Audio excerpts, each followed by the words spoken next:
Hello, I'm Stephanie Mandeville, Communications Director for NEA Rhode Island, and I am joined, as always, by Larry Pirtle and Bob Walsh. How are you guys doing today? Hi, Steph. Good morning. Welcome to the middle of the summer. Middle of the summer. We haven't recorded one of these since late May because, well, everybody needed a break. We needed a break, and I think people needed a break from us. So we are rested and ready, and we have a lot to cover. So we're calling this our summer edition to sort of do a little recap of some of the things that have happened and then talk about moving forward into back to school. So for the recap, let's kind of just roll through these relatively quickly. In early July, we had the NEA Representative Assembly. It's the annual meeting and RA that takes place every year on 4th of July week. And I love this little stat. With about 8,000 delegates representing our 3 million member organization, it's the largest democratic deliberative body that meets, which I think is fascinating. So this was virtual this year, I think, as it was last year. And there were special guests from Stacey Abrams to President Biden and his wife, NEA member First Lady, Dr. Jill Biden. Larry, this is your department. So can you give us a little roundup of what happened at this year's RA?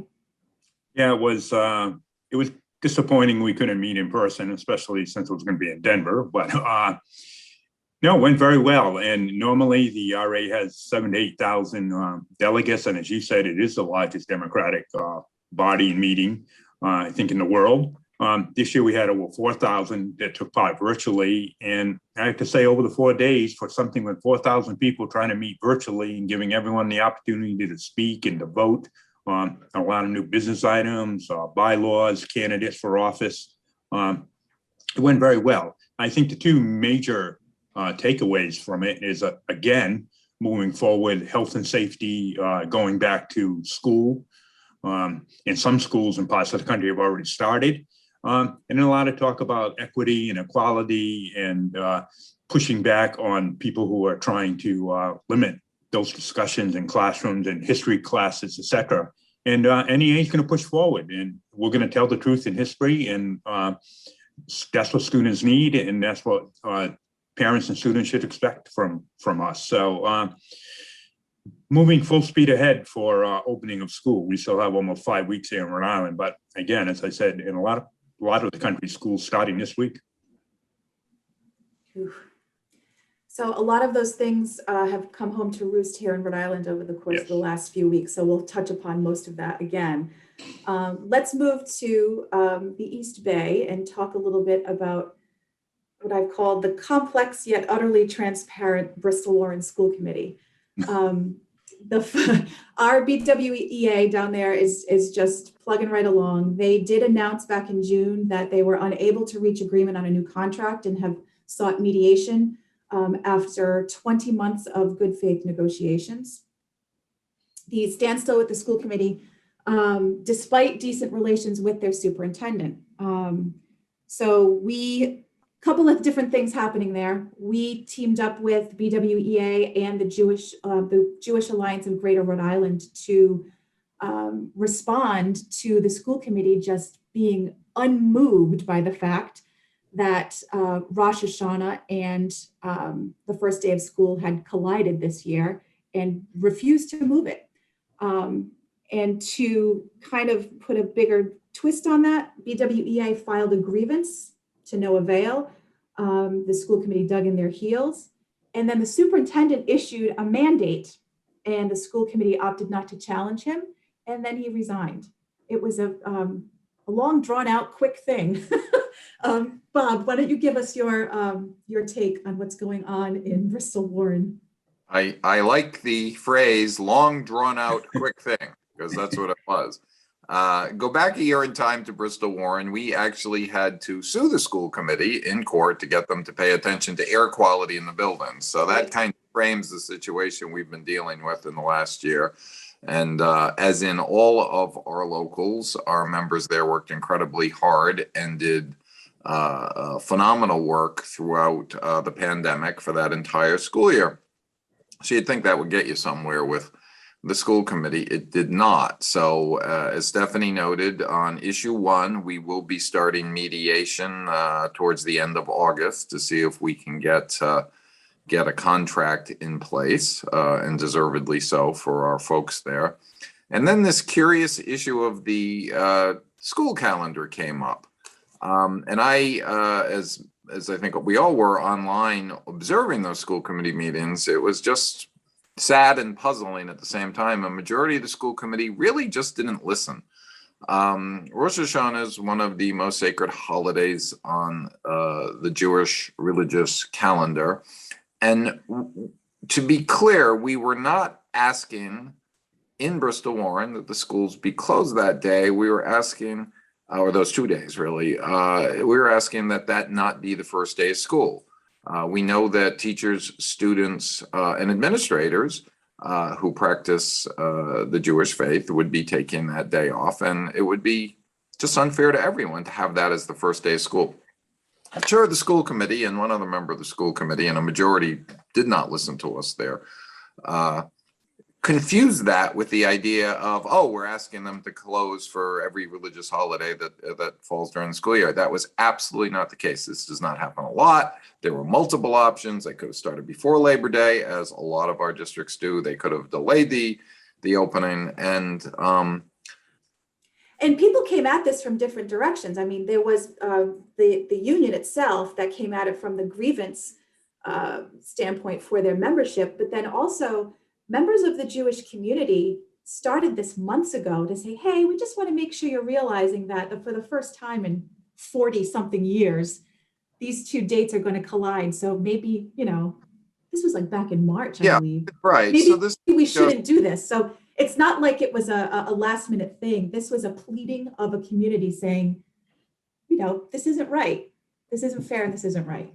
It really ultimately was just another illustration that a majority of the school committee wasn't listening. And then the now outgoing superintendent literally took one for the team by announcing by edict that they would delay the start of school by a day, which did not totally solve the problem, but at least moved in the direction of solving the problem, and then promptly resigned the next day. And the school committee, instead of acknowledging any error, instead said, well, they won't challenge the ruling of the superintendent. And this is, what lesson are we sending to our students if people cannot simply admit they made a mistake and they fix the mistake and they apologize for making a mistake and move on? So it just was very frustrating.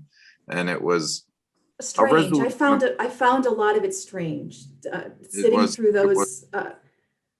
Some of their convoluted reasoning for pushing forward with this date made no sense.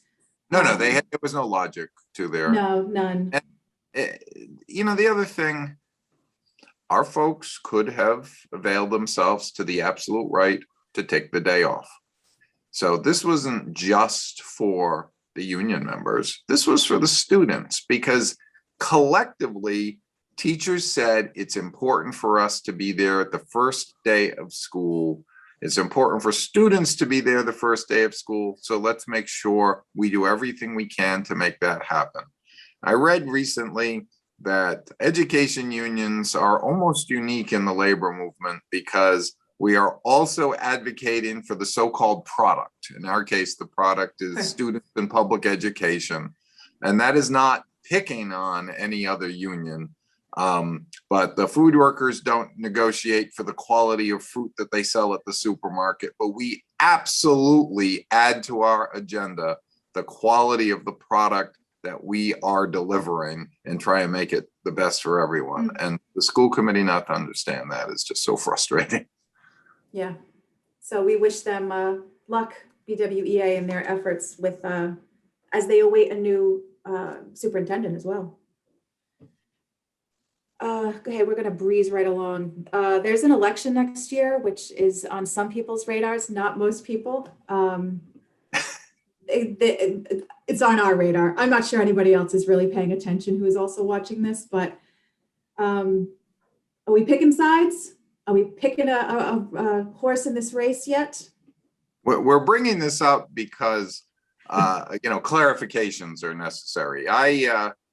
Independent of my role at NEA, and also as part of my role at NEA, I have actually been involved in politics in the state for over 40 years. So I get a lot of calls from the press saying, what do you think is happening? And so sometimes either deliberate confusion occurs in the minds of some folks who see things in the paper. So I get asked several times about the governor's race now that Dan McKee is the incumbent governor. And I say, well, of the multiple candidates, there are now 6 Democratic candidates either declared or thinking about it, and others on the sidelines. I'd say, in my political opinion, having been around and doing this for a long time, Dan McKee, with the power of incumbency, is now the front runner in that race. In other words, he's the favorite. It's by, you still have to run the horse race, so to speak, but the edge goes to him. That does not in any way imply that we have made a decision. We had General Treasurer Seth Magaziner as speaker at our final delegate assembly of the year. And I had members say to me, oh, does that mean we're going to be with Seth Magaziner? I said, no, he's the treasurer of the state. His job impacts a lot of our members. We've always had a good relationship with him, and it was important for you to hear his voice. If the Secretary of State, Nellie Gorbea, asked to come and speak at a delegate assembly and talk about, how the work of her office overlaps with our world, I'm sure we would afford her the same courtesy. And to be very political for a second, if the mayor of Providence wanted to come in, we would probably not be available that day. Because or any day.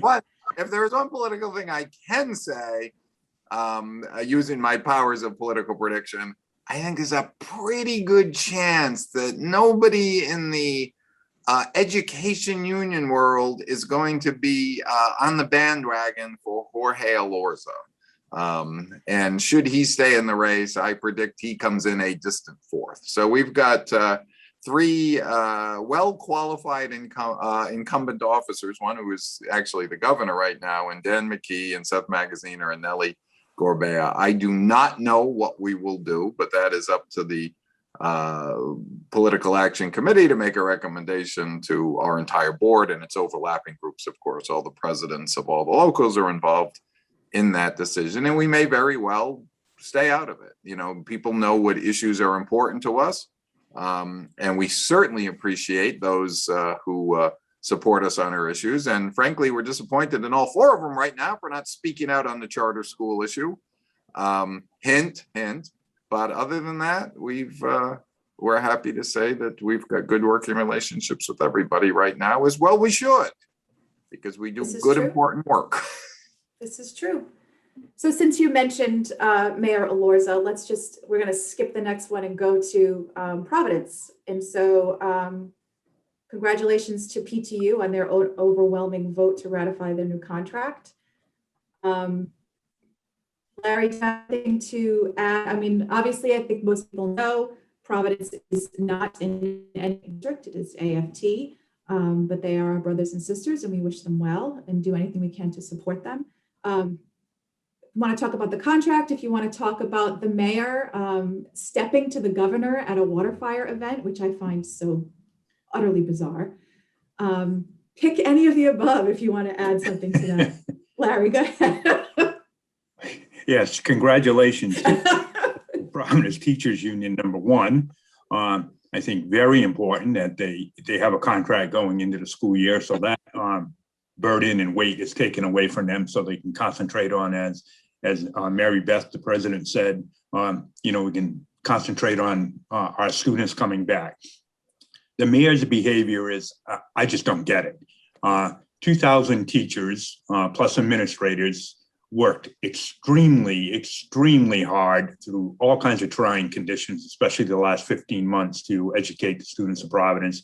And he's done nothing but attack them, attacked the contract. He's attacked the governor. He went after the commissioner, and the governor removed the commissioner from negotiations, and they were able to get a contract.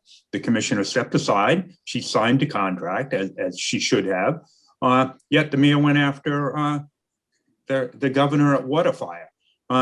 And he's the one who turned the Providence schools over to the state to be run. So he stepped aside. He has no say. He shouldn't have a say, and he should be quiet about it.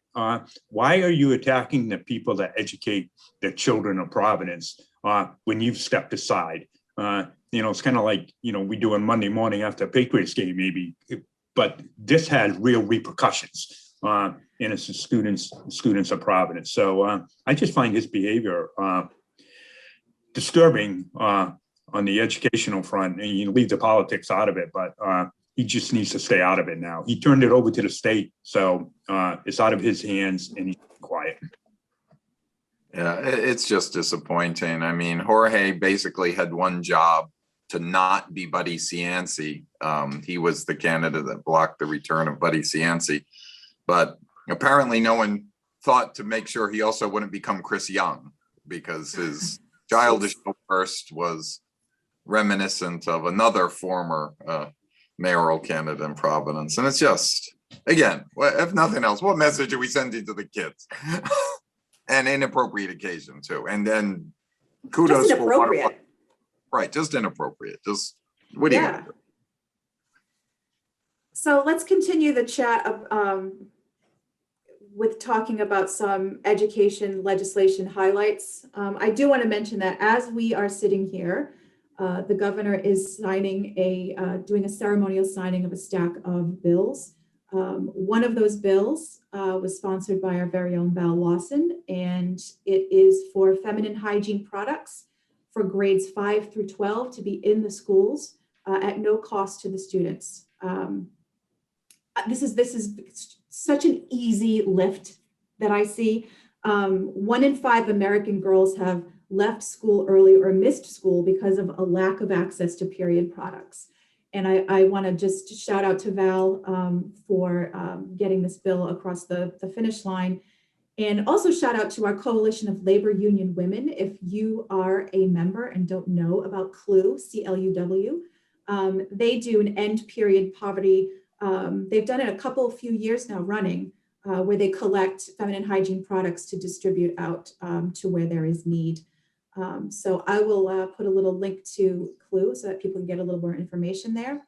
So today that package of bills being ceremoniously signed into law, pay equity bill, banning gender rating for health insurance premiums, the feminine hygiene products in schools, candidates' use of campaign funds for childcare, which I like, and sending health information directly to the person, not to their parent or spouse. All common sense legislation. Let's talk about laws that have passed or bills that have passed that affect education. Bob, you want to start and then we can switch. Sure.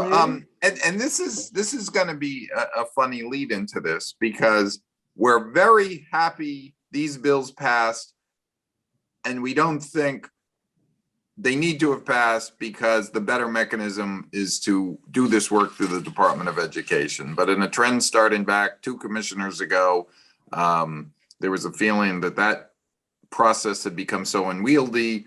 Folks went directly to the legislature to get curriculum affecting bills passed. And as you know, it takes a time for legislation to pass. So we're both happy and sad about this is the way to put it, but we're happy about the outcome.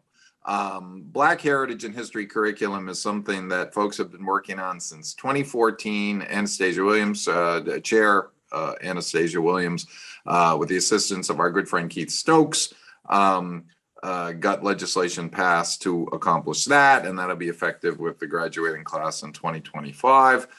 We've got civics proficiency legislation for all high school graduates, which is in effect.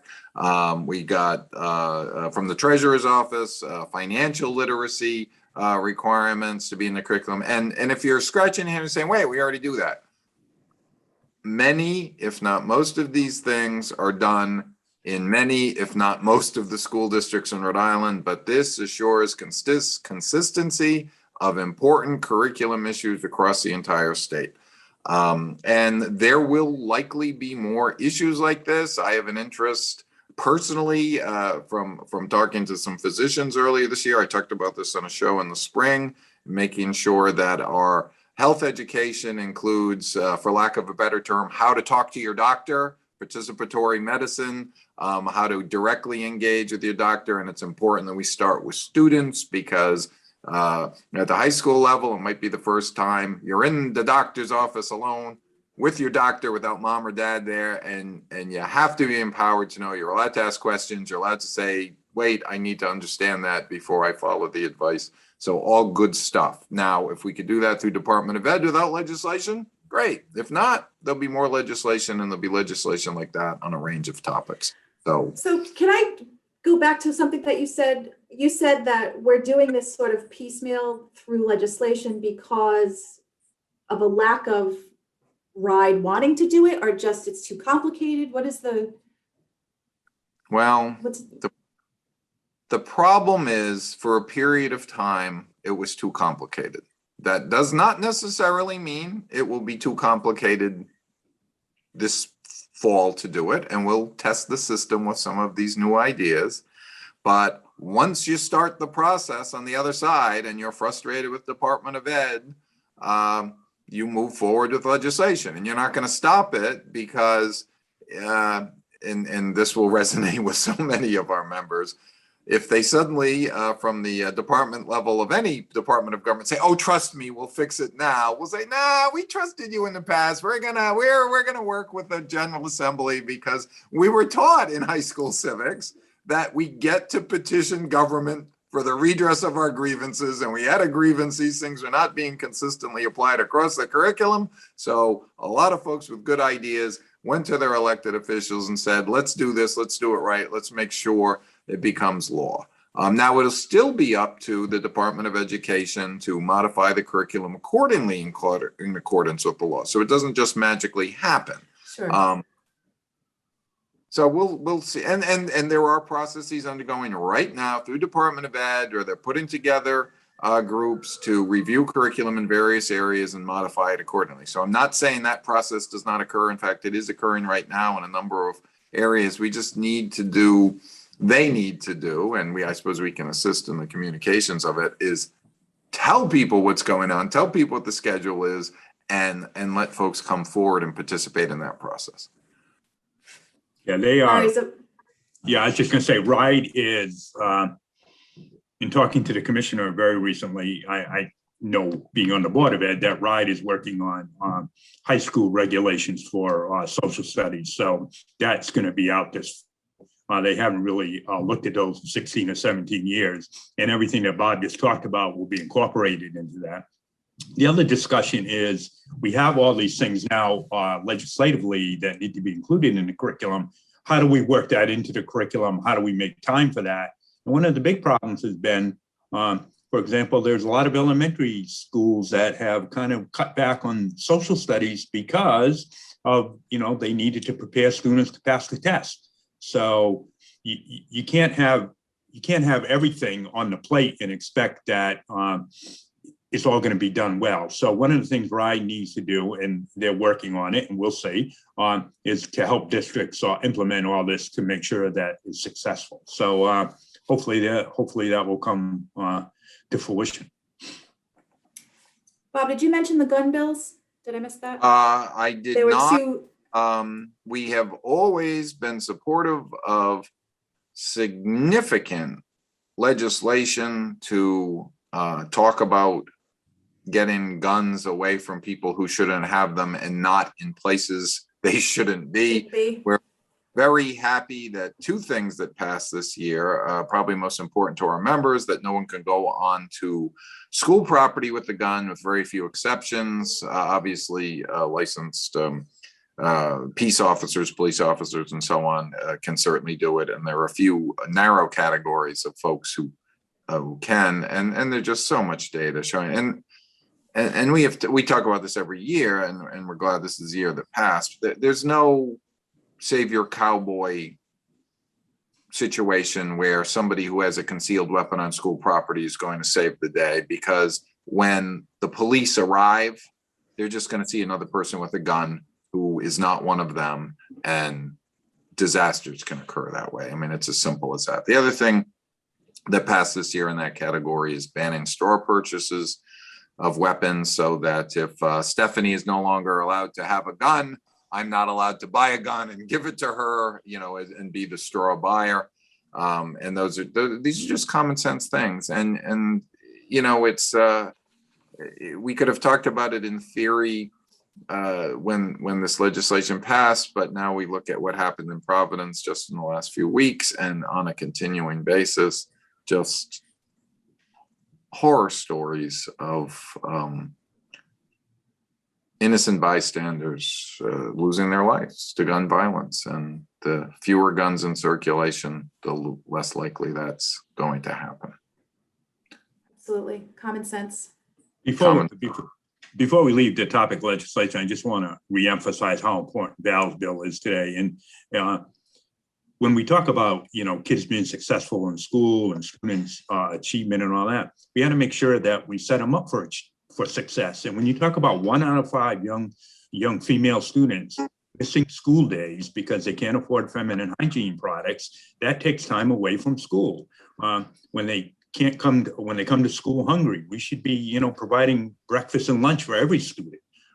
Those are all things. You can't just look at curriculum, you can't just look at attendance, you have to look at all these other things. And if you're not providing all that, then you're not going to be successful. So Val's bill, we know it helps, but it goes a lot further than a lot of people think. So kudos to her and the legislature for doing that. But those are things we need to talk about, how we're going to set kids up for success. And that's that goes right into the category. We talk a lot about mental health, and to look past or ignore the fact that what kids are bringing with them to school, the stressors of things. This is eliminating one stress so that they can focus on achievement and that they can focus on just being successful. It's just, it goes to the free breakfast and lunch. Well, we should just provide breakfast and lunch for kids that can't afford it. But then you have, in many communities, students who won't take advantage of it because they know that they're poorer than their classmates. That's stress. That's a mental health issue. So by just providing free breakfast and lunch, that takes that whole issue away. So there's so many things we can do to help kids that, yes, it costs money, but with all the money we spend, things like breakfast and lunch is a drop in the bucket. So those are just things we should do. Stop talking about it and just do it. Yeah, funding and dollars isn't even on this list. I just realized, but we might. This is going to be a 2-part show. I can feel it. Federal funding and spending. Larry, you just touched upon it. Do you guys want to talk a little bit about that? I know we have $415 million of COVID relief that is earmarked specifically for ed. Do you want to talk a little bit about that? Who's spending it? Who has say in spending it? What's the next steps here? Well, fortunately, because it's coming under the auspices of the Biden administration, there are requirements that at the local level, we collectively, the unions representing folks that work there, are supposed to have input. And not only is there over 400 million coming to Rhode Island specifically for education, there's over $1 billion coming for a lot of general purposes that will help budgets, and balanced budgets, robust balanced budgets can help education in all sorts of ways, including some of the things we just talked about that can help students and families. So all to the good. The downside, I suppose, is that when there's a lot of money coming in, there are a lot of hands that come out asking for said funds. But that's why it's terrific so much is earmarked for our public schools. And truly we're working on it. And as the opportunities come up at the local level for input, we'll make sure folks have the ability to avail themselves to them. And hopefully there will also be some coordination across the state so that, if 39 cities and towns can all go in together on something and spend that money even more efficiently with a statewide approach on some projects, we hope that'll happen too. So there are a lot of study groups going on right now. And we are participating. Plus, I know that the AFL-CIO, the Rhode Island AFL-CIO, of which we are proudly part as their largest affiliate, is also gathering folks to talk about the $1 billion+ that is being spent. In fact, I think we're talking about that later today in a different format. So all good stuff. And if people want to know why elections matter, maybe no matter who was in charge, money would be flowing because of the crisis, but because Joe Biden and the Democrats are currently in charge, they have asked for our meaningful input on how those funds get deployed. So all to the good. And I think there's just two overriding issues here. One, the money has to be spent at the local level. We just can't. And people at the local level, as Bob said, having people involved, they're the ones who know what communities need, what students need. We don't need more consultants. We don't need outside consultants. We need money to go directly to the locals and to students. And two, they have to be set up in long-term programs so we don't have race to the top again, where, you might, for example, the mentoring program was great with race to the top, but when we ran out of money, those programs stopped. So they need to be long-term programs that are sustainable past this. And some thought has to go into it, because we all say, yeah, tons of money's coming, 400 million for this, $1 billion for this. That money's going to go real quick. And while it seems like a lot of money, there's a lot of things we need to spend it on. So hopefully we will. We're certainly pushing for sustainable and programs at the local level.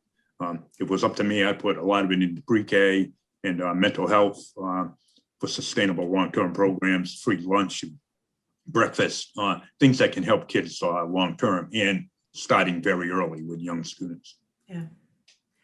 So spending at the local level, which makes sense. Bob, you said elections matter. Local town elections matter. Lots of times folks don't pay attention to that. But in this next segment that I've called CRT, APRA and You, we're going to talk briefly about a couple of local issues. So critical race theory is in the news. I am only briefly discussing critical race theory as a vehicle to get to how the Access to Public Records Act, also known as APRA, impacts our members and citizens of Rhode Island in general.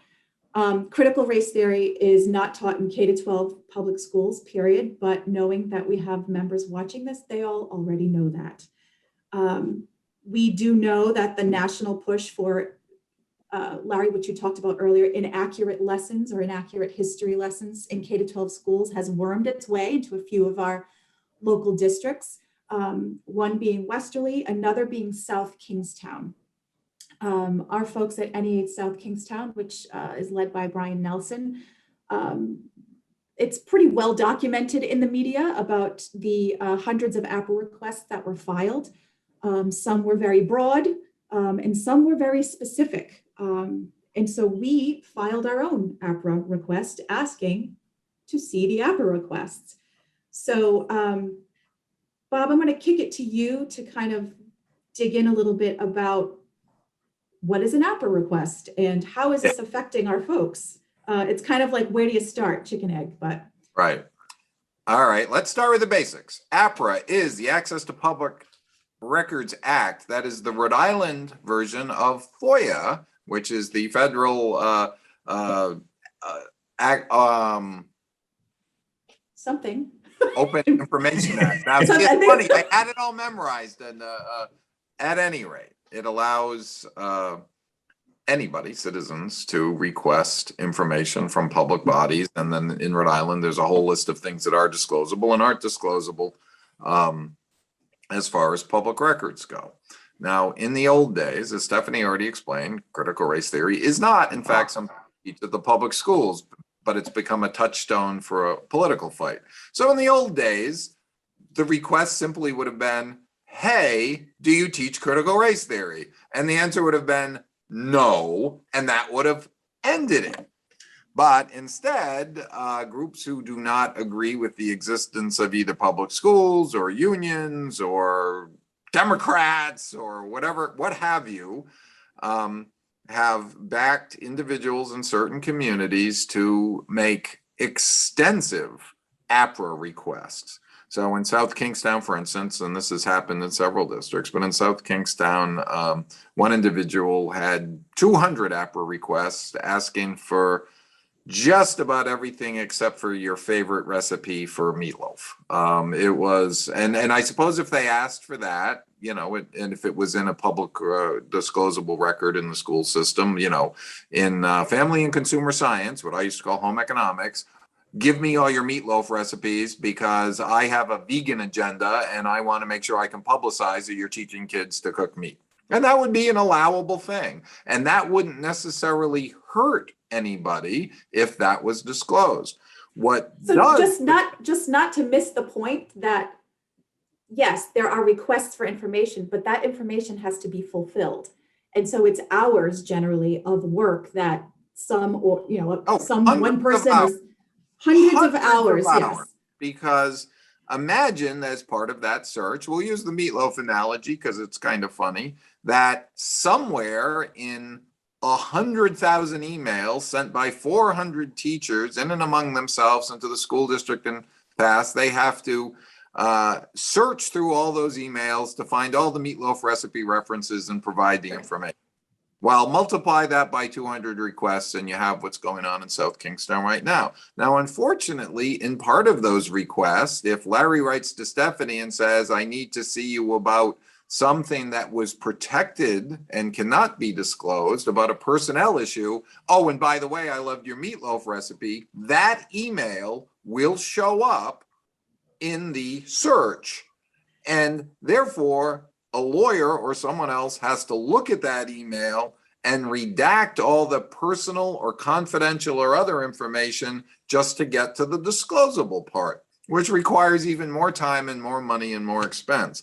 And because we are in the business of protecting our members, if in that exchange, the names of Larry and Stephanie were mentioned, we believe, and the courts will determine, that those names don't necessarily have to be disclosed. And we certainly believe that any other information in that email exchange should be protected. So that's kind of, and I came up with the analogy on the fly, so I apologize to the meatloaf lovers out there, and I know Larry's one of them, which is why it came to mind, of using that particular analogy, but that's how convoluted it is. Now, so imagine in the instant case, there was an email that said, hey, what's this critical race theory controversy about? Suddenly that email has a key phrase in it, and it might have 27 other things in it as well. And now you've got to literally have an individual go through those, protect the confidentiality of the rest of the conversation. And you it will be up to you can use, for example, the NEA Rhode Island emails that we send out, the weekly newsletters that discuss critical race theory and the fact that our members are seeing this bubble up. So that would get caught up in the net of the APRA requests as well. And as we work through this, there might be an unfortunate side effect lesson. Many of our members will casually use their work email for all sorts of things. And we stand up at the beginning of the year and say, please don't do that. So please don't do that. We get that human nature is, if you're also talking about one topic, you might add something, including have a nice weekend or something else. So there could be a chilling effect on all internal communications, depending on how these decisions come down. And we'll simply say, look, set up your own email accounts, set up your own, use your Gmail to communicate, and don't send anything that you don't want to be potential public record on an internal server. The other thing that happens in a lot of organizations is they get a routine thing where they purge emails after a short period of time. And that's tough for record keeping because a lot of us in our normal course of lives or business use old emails as kind of the record keeping, so you don't have to have 5 different files of things. So depending on how this whole legal situation plays out, and we have gone to court to get all these things clarified, and basically want a restraining order and narrow severely limit the request to the actual requested necessary information and not get everybody else picked up in the We're fight. basically saying, just hit the, asking them to hit the pause button and think about that. And we're asking the courts to kind of weigh in on that issue. Yeah. That's essentially what we're doing. We're going to talk a lot about this, I have a feeling, more. Yeah, sadly, I think this is going to Sadly. be ongoing. For an answer, really, for the original question, the answer is no, we don't really do that. Really, it would be like asking your physics, did we teach string theory?